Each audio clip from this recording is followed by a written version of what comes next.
Raffle grenade fire کیا، وہ اس کو لگا اور وہ گاڑی کے اندر گر گیا۔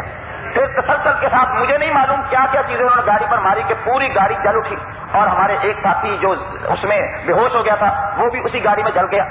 اور پھر جو ہمارے گن مین تھے، میں نے فوراً ان سے کہا آپ حیران ہو گئے، ہمارے پاس صرف 4 گن مین تھے، ایک شہید ہو گیا، باقی 3 رہ گئے، ورنہ میرے پاس 4 پرمٹ تو کلاشنکوف کے ان حضرات نے دیے ہیں، ایک 7mm، ایک 222، اور اس کے علاوہ میرے پاس جائز لائسنسی اسلحہ ہے۔ میں اس لیے نہیں لا سکتا تھا کہ یہاں پر ان کے جلاد کھڑے ہوئے ہیں، وہ مجھے یہاں داخل نہیں ہونے دیتے، اور میں یہاں اسلام آباد میں اسلحہ لے کر نہیں آ سکتا۔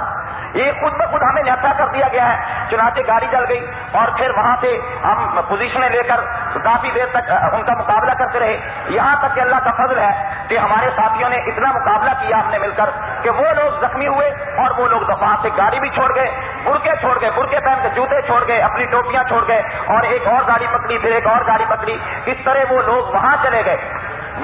گئے جہاں کے کچھ لوگ یہاں بیٹھے ہوئے ہیں جن کی سرپرستی میں وہ علاقے ایک ٹریننگ سینٹر بنے ہوئے ہیں۔ جہاں کی پولیس سے آپ پوچھیں کہ موزہ لو کیا ہے، وہ آپ کو بتلائے گی کہ موزہ لو دریائے جہلم کے کنارے پر ہے، جہاں لوگوں کو ٹریننگ دی جاتی ہے، جہاں پر ان کو ہتھیار چلانا سکھایا جاتا ہے تاکہ وہ علماء کرام کو قتل کریں۔ چنانچہ رات پولیس ان کے پیچھے چلی گئی، پھر پولیس واپس آئی، صبح کو وہ کشتی کے ذریعے سے دریا پار کر گئے۔ جناب والا، میں آج اس عنوان پر یہاں صرف 2-4 باتوں کی وضاحت چاہتا ہوں۔ وہ کون لوگ تھے؟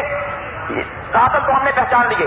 اور ہم نے FIR میں قاتل نامزد بھی کیے ہیں، قاتلوں کے نام ٹریس کر کے حکومت کو پہنچا دیے گئے ہیں۔ یہ وہ قاتل ہیں جنہوں نے نام نہاد ایک تنظیم بنائی، اور اس تنظیم کے خود بانی بھی ہیں، ایک سلار اعلیٰ ہے، ایک نائب سلار اعلیٰ ہے۔ گویا کہ جس طرح میں اپنی تنظیم کا نائب ہوں اور میری تنظیم کے قائد ہے، جس تنظیم کے بانی، جس تنظیم کے قائد اور نائب قائد سارے خود راکٹ لانچر لے کر کسی آدمی کو، کسی دوسری پارٹی کے لیڈر کو قتل کرنے چلے جائیں، آپ نے اس تنظیم کا کیا ایکشن لیا ہے؟ اور آپ نہ صرف ایکشن لیا، مجھے یہ بتلایا جائے ان کو گاڑیاں پرووائڈ کرنے والے کون ہیں؟ اور پھر جناب والا شور کوٹ سے ان کا ایک ساتھی تھا، 22 کو مجھ سے حملہ ہوا ہے، 20 کو میں نے شور کوٹ میں تقریر کرنا تھی۔ کوٹ میں ایک سابقہ MNA اور پچھلی مرتبہ MNA کا پوتا جو پچھلی مرتبہ پی پی کے MPA کا ٹکٹ ہولڈر تھا، منظر عباس، اس شخص نے میرا پیچھا کیا، پولیس نے اس کو پکڑا، اور آج اس نے انکشاف کیا ہے۔ اس نے کہا 1 کروڑ روپیہ ایران نے ہمیں ایڈوانس دیا تھا اعظم طارق کو قتل کرنے کے لیے،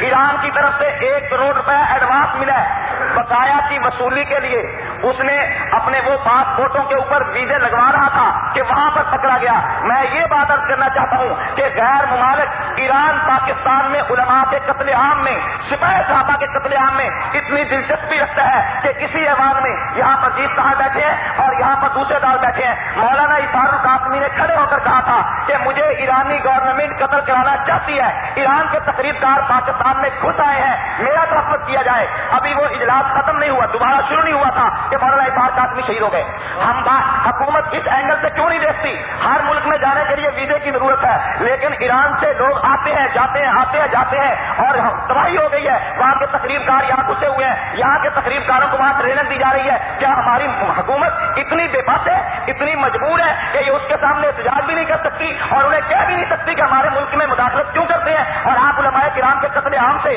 اپنے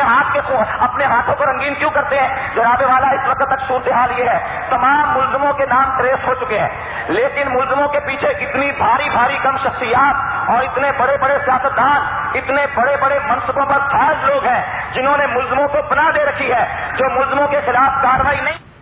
اور جن لوگوں کو میں نے وہاں کے اندر 2 آدمی میں نے امام نامزد کیے ہیں، وہ دندناتے پھرتے ہیں، انہیں کوئی گرفتار کرنے کے لیے تیار نہیں۔ میں نے اسی رات پریزیڈنٹ صاحب کو کہا کہ میں نے اپنے مد مقابل امان اللہ سیال کو میں اب بھی قسم کھا کے کہتا ہوں اپنی آنکھوں سے دیکھا ہے، اسے کوئی گرفتار کرنے کے لیے تیار نہیں۔ جن کو میں جائے وقوع پر دیکھتا ہوں انہیں کوئی گرفتار نہیں کرتا، جنہیں میں نامزد کرتا ہوں انہیں کوئی گرفتار نہیں کرتا، جو مجھ پہ حملہ آور ہو رہے ہیں انہیں کوئی گرفتار نہیں کرتا۔ آپ یہی چاہتے ہیں؟ اگر آپ ہمیں قتل کرانا چاہتے ہیں تو آپ اپنے ہاتھ سے قتل کر دیجیے، دشمن سے قتل کرانے کی کیا ضرورت ہے؟ لیکن میں ایک بات آپ کے طرف سے کہنا چاہتا ہوں، ہمیں جو نہتھا کر کے ہاتھ پاؤں باندھ کے مروایا جا رہا ہے، خدا را آپ اس پالیسی پہ نظر ثانی کیجیے، اس طرح مت ہمارے ساتھ کریں کہ آپ ہمارے ہاتھ باندھے، آپ ہمارے پاؤں باندھے اور دشمن کے سامنے پھینک دے۔ اگر آج ہمارے ہاتھ پاؤں کھلے ہوتے، میں دیکھتا کون تھا ہمارے مقابلے میں آتا۔ ہم نہتے ضرور صحیح، لیکن ہم اتنی جرأت رکھتے ہیں کہ ہم دشمن کو اپنے ساتھ مقابلے میں پھڑکنے بھی نہیں دیتے۔ شکریہ۔ اس لیے میں آپ کی وساطت سے یہ میں بات کہنا چاہتا ہوں، کوئی ناراض ہو آئندہ ہفتے آ رہا ہوں، میں اپنا پورا جائز اصلہ لے کر آؤں گا، چاہے آپ مجھے کہیں داخل دیں، میں کوئی بات نہیں مانتا، میں کوئی پابندی تسلیم کرتا ہوں۔ بہت بہت مہربانی، شکریہ جی، تھینک یو ویری مچ۔ محمد ظفر اللہ خان صاحب، مولانا اعظم طارق صاحب، پلیز جناب مولانا اعظم طارق صاحب کو میں دے سکتا ہوں، ایوری بڈی۔ میں صرف آپ کی وساطت صاحب تشریف رکھے، مولانا بیٹھا ہوا ہے آپ کے وساطت، please no point of order. ایک ایم این اے نے، میں ان کا نام بتاتا ہوں، وہ یہاں اسلام آباد میں، انہوں نے آپ کو لکھ کر دیا کہ مجھے اجلاس سے رخصت دے دو، اس لیے کہ میں اگر اسلام آباد میں آتا ہوں تو میری دشمنی ہے۔ چودھری الیاس جٹ صاحب، وہ اسلام آباد میں آپ کے اجلاس میں نہیں ہے، انہوں نے صرف آپ کو اس لیے لکھ کر دیا کہ اس کا مطلب ہے کہ ہم اسلام آباد میں آئیں اور ہم مارے جائیں۔ ہمیں آپ کے ملازمین پر اعتماد اس لیے نہیں ہے کہ کوئی کسی کے ساتھ دکھ کے وقت نہیں چلتا، نہ کوئی کسی کا، اس لیے یہ بات قطعی طور پر آپ کو نظر ثانی کرنی چاہیے، اور آپ کو نظر ثانی ہاؤس سے پوچھ لیں، یہ ہماری جان کا مسئلہ ہے، ہم اپنے آپ کو غیروں کے رحم و کرم پہ نہیں چھوڑ سکتے، یہ ساری چیزیں اللہ کے اختیار میں ہیں، لیکن ہم اس طرح نہیں، جہاں تک ہے پھر زیادہ دیر نہیں میں ابھی نکلوں گا، میں اپنا ہتھیار اپنے ہاتھ میں لوں گا، مجھ سے جو لینے آئے گا پھر وہ جانے اور میں جانے، یہ ایسی بات نہیں چلے گی۔ ہاں ہم خودکشی کرنے کے لیے تیار نہیں ہے، بالکل یہ تیار نہیں کر سکتے، پلیز مولانا اعظم طارق صاحب۔ بسم اللہ الرحمن الرحیم۔ یہ اسپیچز جناب اسپیکر صاحب، ہمارے اس معزز ایوان میں 14 نومبر کو جو کچھ ہوا، چاہے وہ ایوان کے اندر ہو یا ایوان کے باہر ہو، وہ پارلیمانی تاریخ میں ایک سیاہ باب کی حیثیت بن رکھتا ہے، اور اس سے ہماری پوری قوم کے سر شرم اور ندامت سے اس انداز میں جھک گئے ہیں کہ ہم اپنا سر عزت اور احترام کے ساتھ اٹھا کر چلنے کے قابل نہیں رہے ہیں۔ یہ ہماری اپنی اپنی سوچ ہے کہ ہم کس انداز میں اپنے مخالفین کے ساتھ انتقامی کارروائیاں یا حکمرانوں کے سامنے اپنا احتجاج نوٹ کروانے کا اسلوب اور طریقہ اختیار کرتے ہیں۔ جناب والا، سب سے پہلے یہ بات بڑے دکھ سے کہنا پڑتی ہے، آج ہمیں اس بات کا احساس نہیں ہے کہ جس حال کے اندر ہم بیٹھے ہوئے ہیں، اس ایوان کی کیا اہمیت ہے۔ آپ جانتے ہیں اس ایوان کی اہمیت یہ ہے، کراچی سے لے کر کاغان کی چوٹیوں تک جس قدر بھی پاکستان کے نقشے پر عوام موجود ہیں، اس سب کے نمائندے عوام ہی کے ذریعے سے منتخب ہو کر یہاں آتے ہیں۔ یہ پورا پاکستان ہے، یہ پورے ملک کا نمائندہ ایوان ہے۔ اسی ایوان سے جو قانون، جو آئین ترتیب پاتا ہے، اسی قانون سے عدالتوں کو احترام حاصل ہے، اسی قانون کے ذریعے سے